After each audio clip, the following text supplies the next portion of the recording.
या ठिकाणी कुणी जरी आवाज उठवला तर आता मी बघतोय 3 दिवस झाले, मला सुद्धा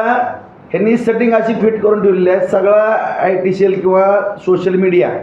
ह्यांचा ऑपरेट केला जातो तो रोहित पवारांकडनं केला जातो. आणि प्रामुख्यानं परभणी,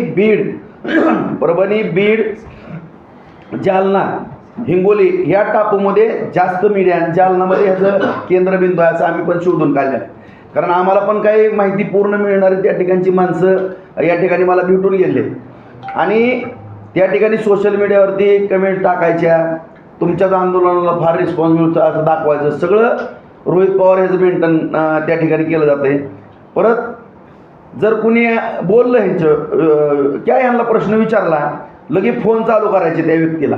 कुणी पण असू द्या, सर्वसामान्य असू द्यात. माझ्या अगोदर ज्यांना बराच अनुभव आला,